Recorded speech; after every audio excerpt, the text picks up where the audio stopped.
Terrell. Welcome to this video. Gotta keep it down. My wife's asleep in the other room, but I wanted to do a quick sketch video. I've got a drawing. I can't wait to color it. It's one of my favorites. But I also wanted to try something different. I've set up two video cameras, one for the drawing so you can see it as it's being done, and then one so that I can see you guys, or you can see me while I talk, because I always think it's interesting to see people while they're talking instead of just hearing a random voice from from the video. So I hope it works. Let me know if you like this format. All right. This is my cat, Gemini. Hey, Gemini. All right, let's get started.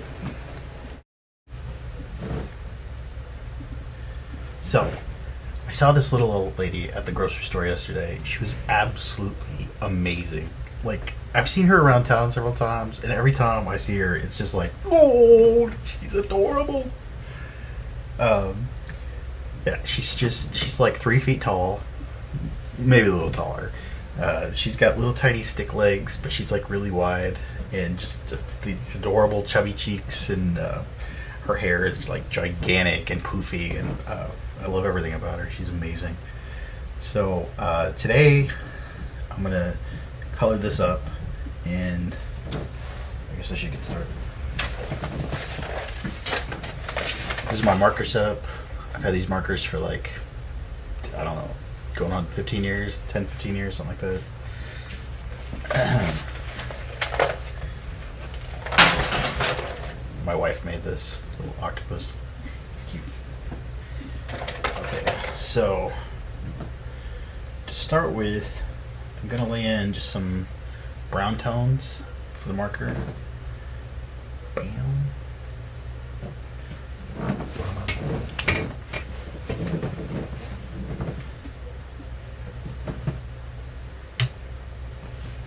Since I'm a little rusty, I'm going to start on her arm. If I screw that up, it's not that big a deal. Sometimes I'll just jump right into the face, but not tonight. Tonight I'm feeling a little cautious. Not that cautious, whatever.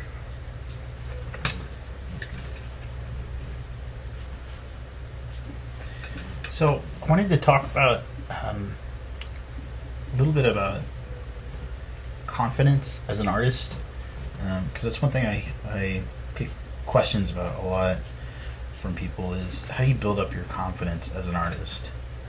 And I've got some experience with that, good and bad experiences, and so I'm looking forward to sharing some of my insights on that. So when I first started, I was not a great artist. Most of my friends were a lot better than I was. I mean, going all the way back to like elementary school, I remember my friends would do a sketch and everybody would gather around and be like, "Oh, that's so cool!" And then I'd do a sketch and they're like, "Whatever." Yeah. But I decided I didn't care. I was just going to learn how to draw anyways, and hopefully get better at it eventually. I looked at it like, it takes 10 years to become a doctor, or it takes 10 years to become a lawyer, or an architect, or anything like that.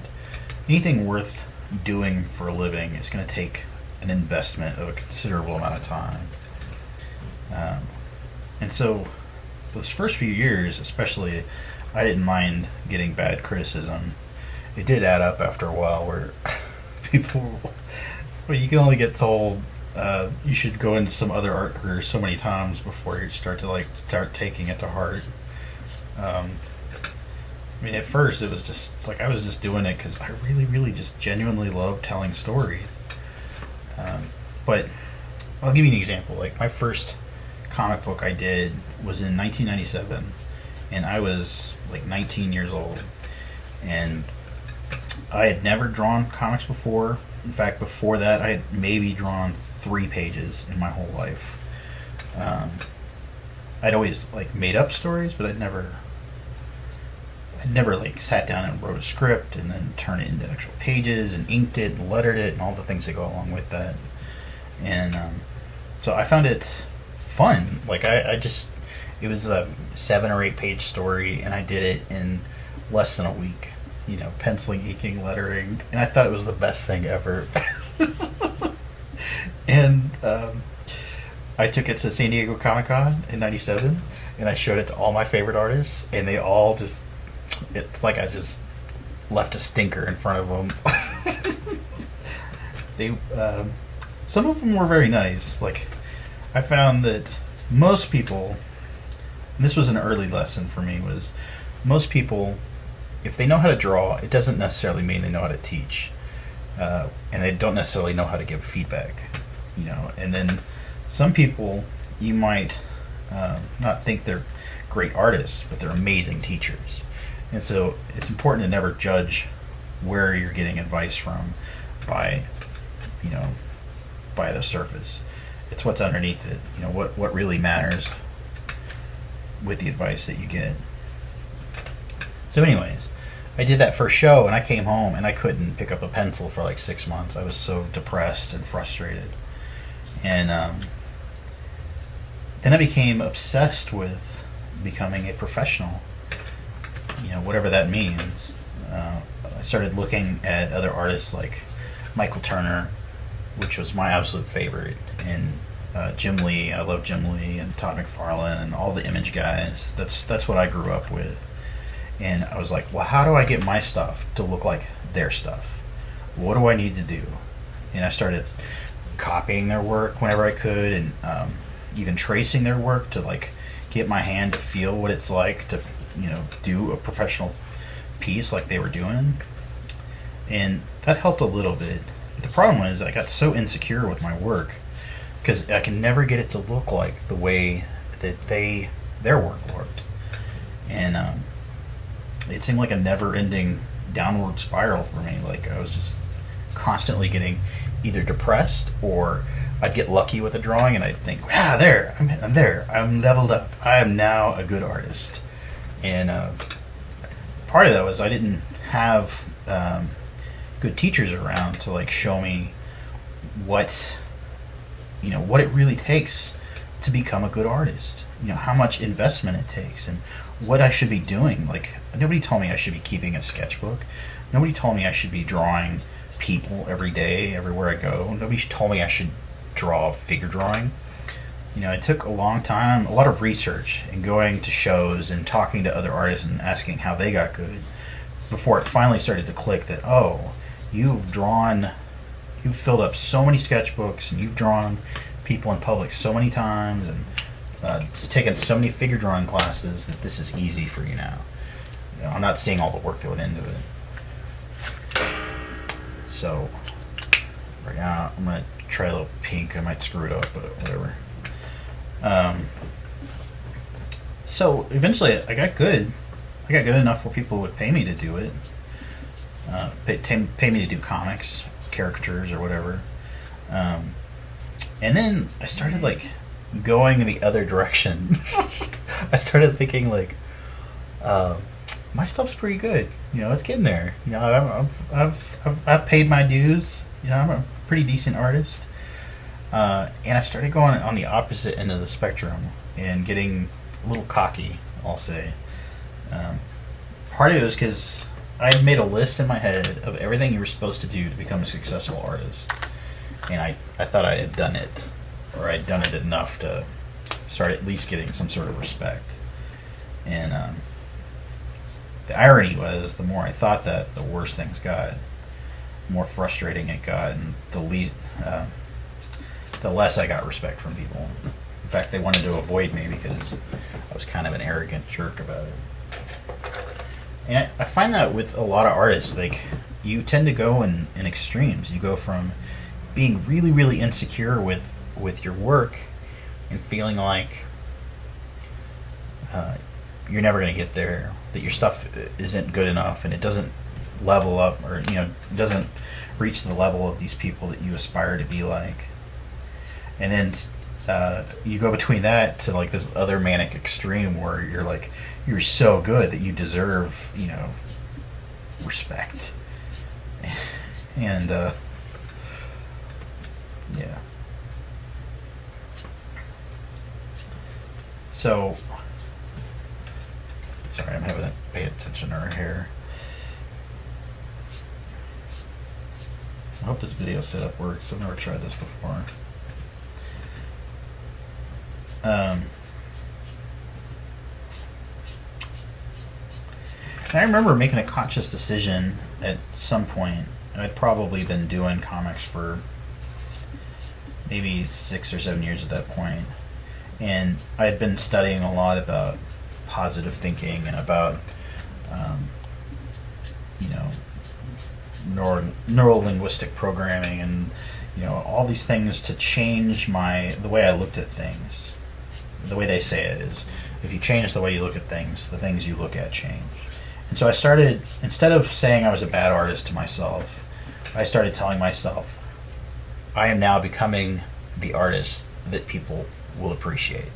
I'm now creating art that people will enjoy. Where before I would have said, this sucks.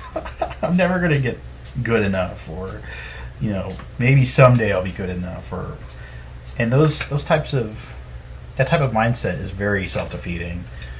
Because your payoff, your reward for all the work that you're doing is someday way down the road, and so your happiness is like at the whim of whatever random comment you get from any kind of stranger or from family member or some person that has an agenda against you or just their own agenda. And that's bad. So I started replacing those negative thoughts with, I'm now becoming an artist that people like. I'm now creating art that people enjoy, want to pay for. And it worked. I started to improving my work, and people started liking my stuff instead of just tolerating it. And I started getting more freelance clients, and I started getting more comic book gigs, and I started getting, started having fun with it. And but the problem was, I started to believe it. It's that whole phrase, fake it till you make it, I started to feel like my stuff was good, like really, really good. And I was, at a whole other level of whatever. It's whatever BS line you want to give yourself. And it started putting me down the dark side path, where I started to be a jerk to everybody. I don't know. It's hard to explain it, but you might have experienced that yourself. And if you're one of those people, I'm sorry that I was a jerk to you ever. And it's not always me being a jerk, oh, your stuff's no good. No, I would never do that. But it would be you should try this because I've had this experience and I know I'm right, and I might be right, but it doesn't matter if nobody cares. You're not. People aren't going to respect your opinion if they don't respect you. You got to earn respect, and I didn't really know how that is done. This lady's hair is crazy. Let's see here.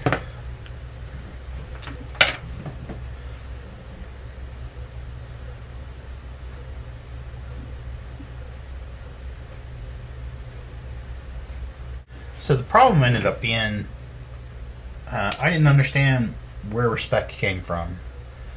I didn't understand it at all. I knew there were artists that I respected, and I thought that the respect came from a certain level of quality of their work. And that's not it at all. Respect comes from, people that do what they say they're going to do. And they do it for a long period of time. They stick with it, It's not something that happens overnight. That's why you see a lot of artists that have great talent. They disappear after a while because they don't have the integrity to keep it up. They don't have the stick-to-itiveness.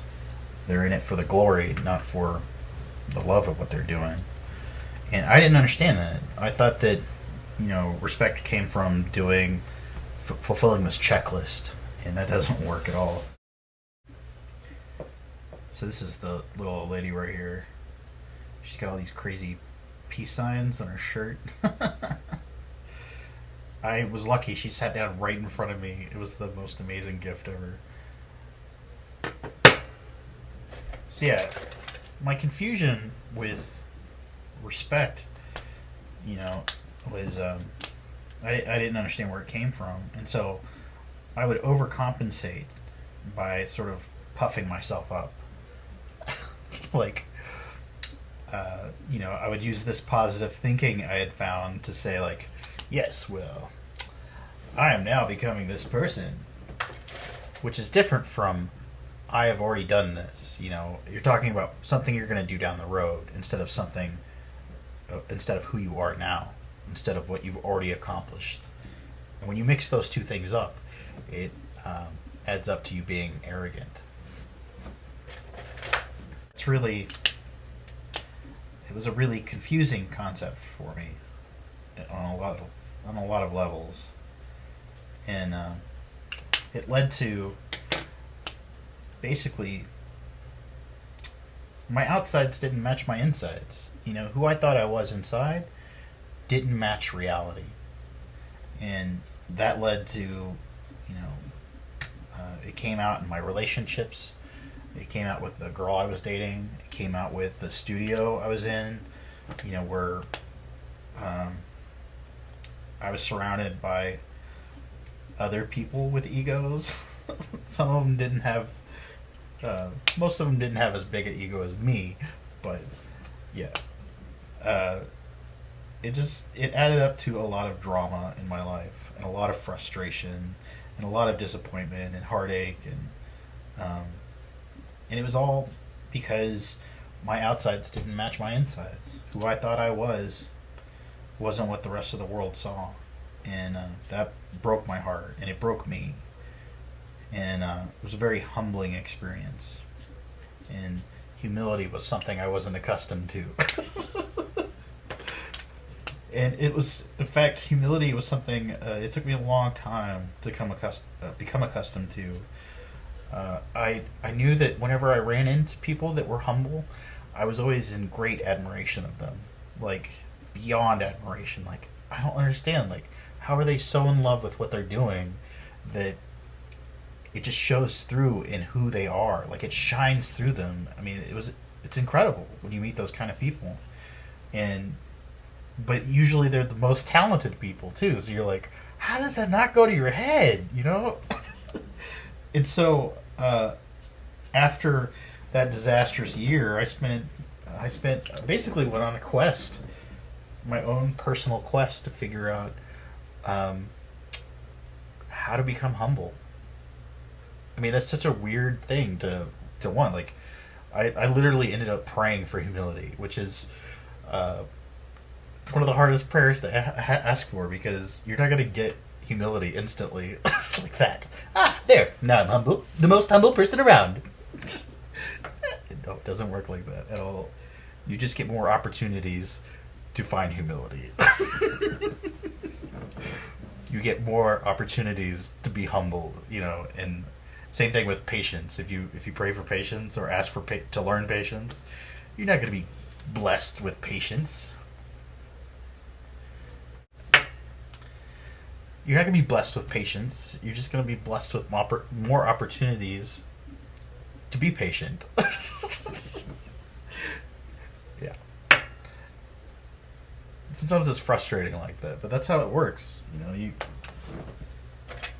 If you want to learn math, you're not going to instantly know math. You're just going to have to find more opportunities to use math. So yeah, well, in the process of learning humility, of seeking humility, I tried a lot of different things that didn't work. Like, one of which, I thought, at some point in my life, I thought that it was too arrogant to accept praise from people. So like when people would compliment my work, which was what I was actually wanting, I would say, "Oh, it's not that great. I could do better," or "There's so many better artists out there." Uh, that's just as arrogant as saying, "Yeah, it's pretty great. I know it." But a lot of people don't realize that. I mean, you would. It's so counterintuitive that like you're you're not accepting this compliment. Um, but it is. It's arrogance. It's a form of arrogance, and I've run into several artists like that besides myself, where they're good, they know they're good, but they refuse to take the compliment. And it's denying a gift. If somebody says, hey, that's a great gift you've got right there, and you're like, nah, it's not that good. Well, the arrogance of it is basically you're saying everybody that's not as good as you, that's not at that level yet, they're really, really bad. Because if you're not good, if you don't think you're good, there's no way they're good. I mean, how arrogant is that? And that was very humbling to realize that. It never occurred to me that me saying my stuff wasn't good was telling all those amazing artists that were just a few rungs below where I was at. It was me telling them, "No, you suck." No, you need to accept the compliment. Accept it for what it is. It's a. I mean, for me, like I've come to believe that this gift doesn't belong to me. I mean, I talked about it in another people sketching video that I realized that this gift, I'd been squandering it for my own selfish purposes when it was actually something that I was given to make the world a better place. I was given to help other people, to brighten their day when they're not having a good day, to give people peace and joy whenever I could. It's a gift, but it doesn't belong to me. It's something that's been lent to me for this, for my lifetime. And I was kind of squandering it by denying it before whatever it was I was doing. Let me see here. This lady with her peace signs, man. She's so adorable. So you can see I did the peace signs first just because there's no way I'm drawing around that. And I might go back with like an opaque marker and make them pop a little bit.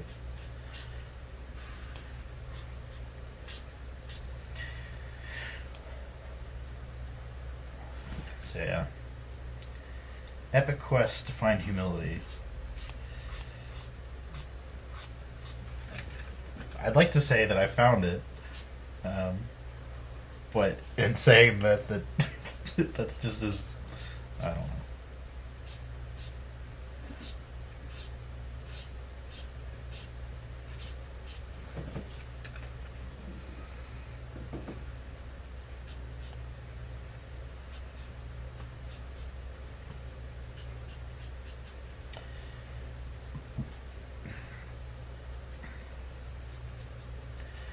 I'm always curious about other artists where they stand as far as how they see themselves and how they deal with their own egos and their own situations like that. Like especially artists I admire, and I've had the fortune of being able to ask a few of those artists. Like one of my absolute favorite artists.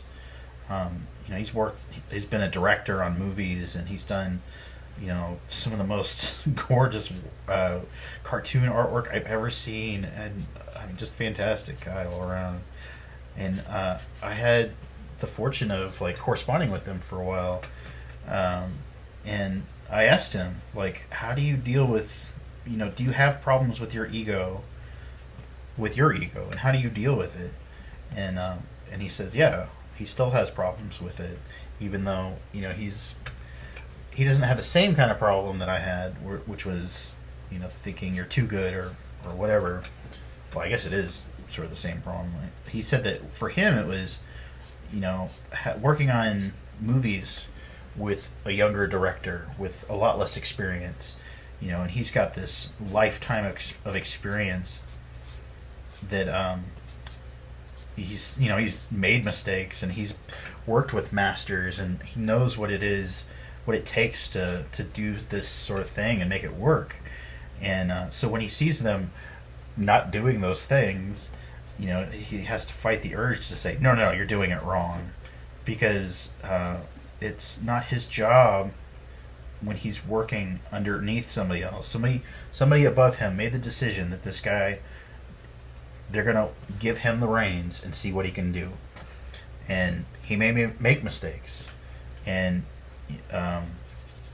but you got to let it happen, and you got to do your best to do your job the absolute best you can. And it's funny, after he told me this story, I started running into that experience a lot, where I had to work with artists and mentor them in certain situations, and I found that if I tried to, I could see the mistake they were about to make way before they were going to make it, and it doesn't do any good if you tell them. They're just gonna either get mad at you, resent you, get frustrated with you, or all of the above, or they're still gonna make this mistake anyways. And so you can try and prepare them for it, but most likely they need to just make the mistake and learn it. But you sort of curse them by saying, you're about to screw this up. Because then they start getting self-conscious about it, and anyways. It's weird. I'd heard a story about an executive on he had his own airplane, and he had a mechanic that was working on the airplane, and he was supposed to do some sort of maintenance on it, and this mechanic screwed it up. He didn't do it right, and so this multi-millionaire CEO almost dies in this plane crash, and the plane limps back and barely makes it back to this small airport, and the guy runs up to this mechanic, and he says, "You're going to fix this, and you're never going to make this mistake again. And you're going to be careful about what you do from now on. And you're going to be my mechanic for the rest of your life." And it was true. The guy never made the mistake again, and he was always more careful from then on. I mean, people are going to make mistakes. There's no way around it. You have to accept it, and you have to forgive it, and you have to be prepared for it, and hope for the best. Anyways, but the problem is we get I was talking earlier about all these ups and downs as an artist.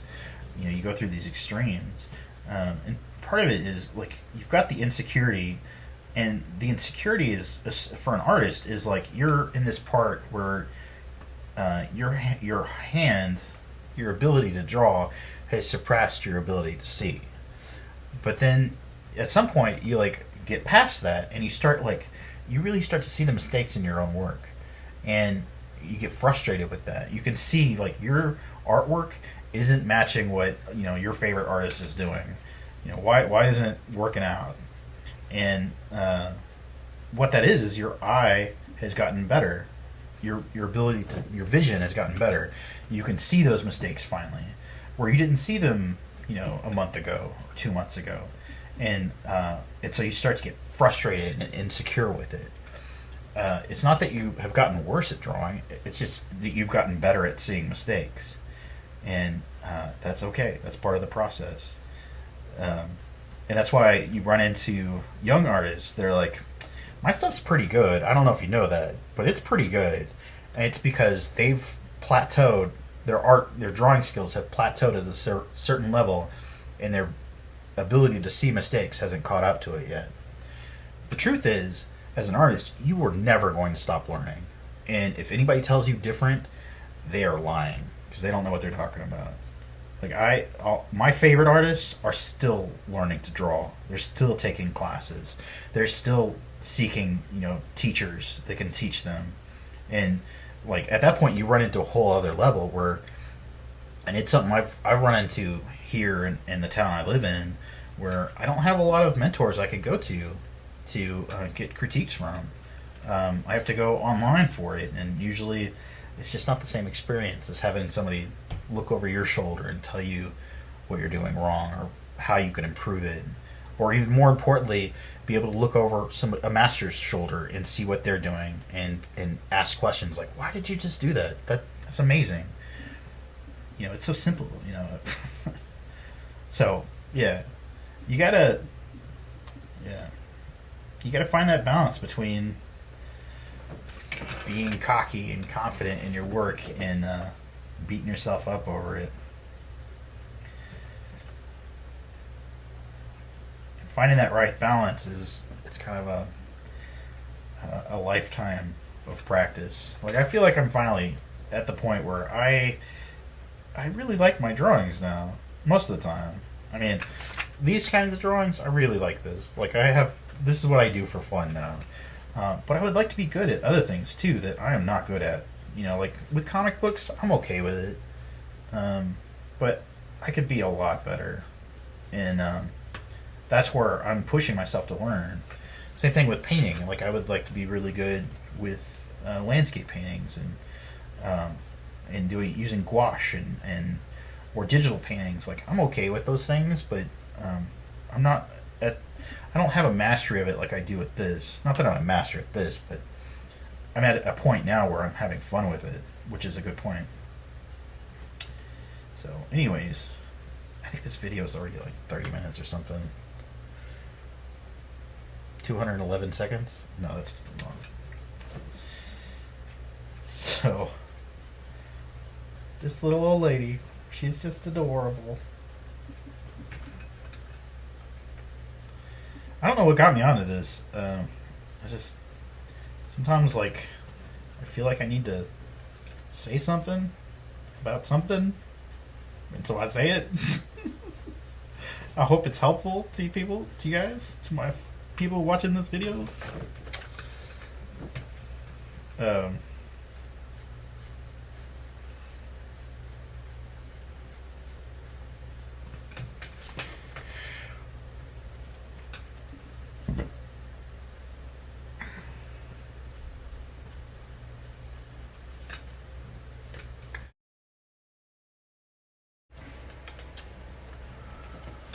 all right, so I think the sketch is pretty much done.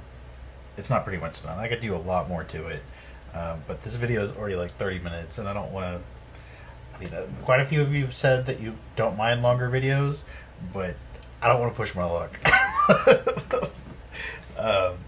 So I'll probably add just a little bit more, and then I'm gonna call it a night because it's already way past my bedtime, and I'm tired. It's been a long week.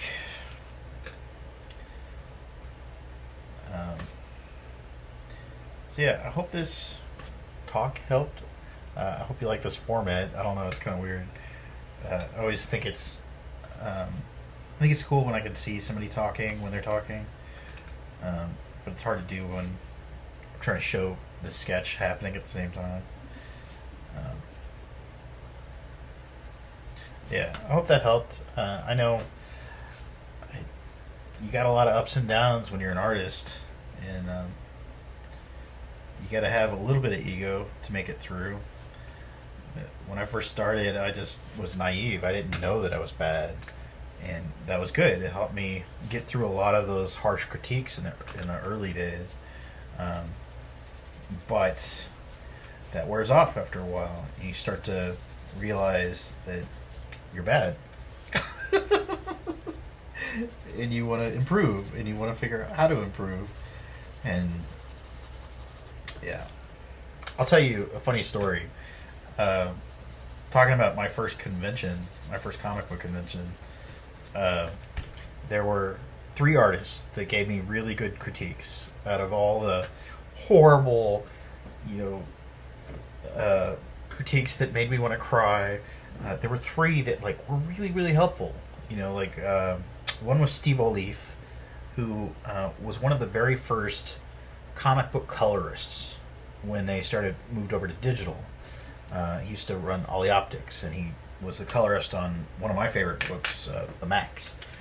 And I remember him. I don't know what he was going through at the time.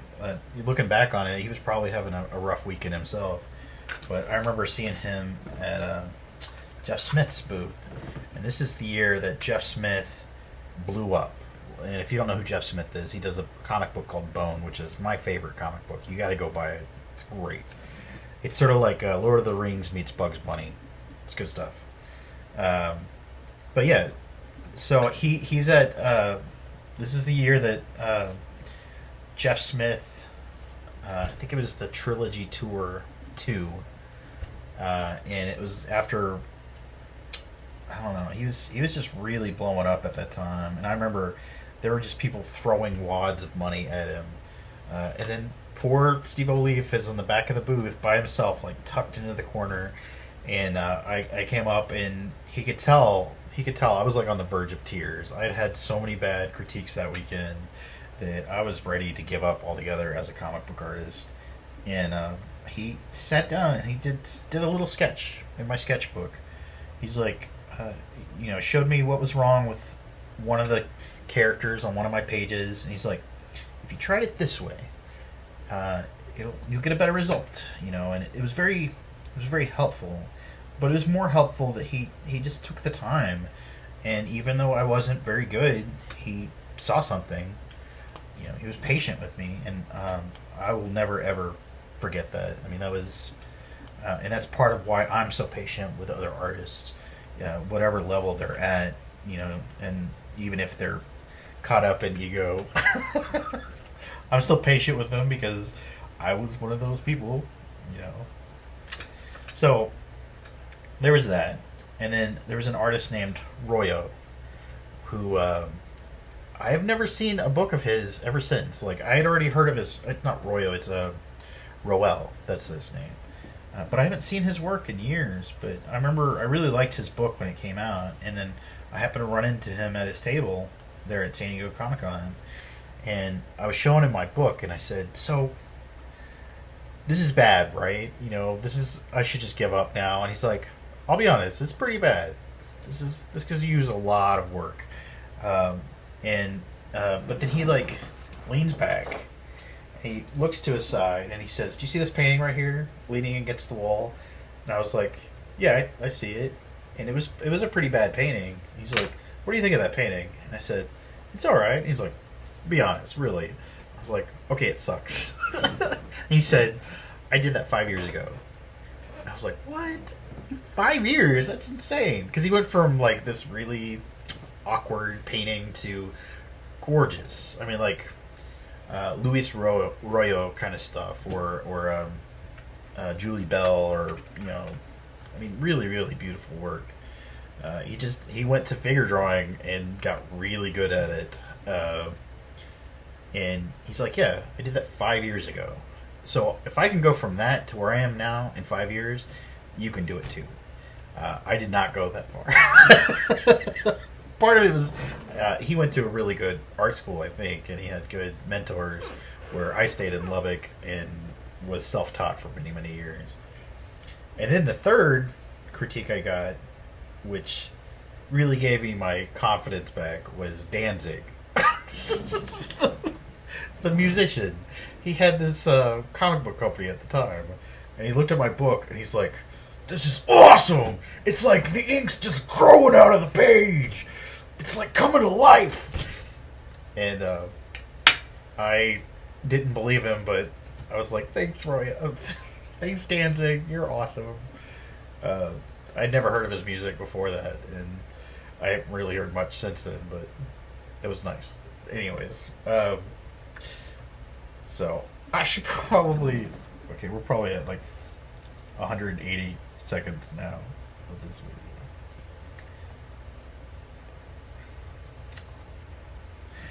Okay, so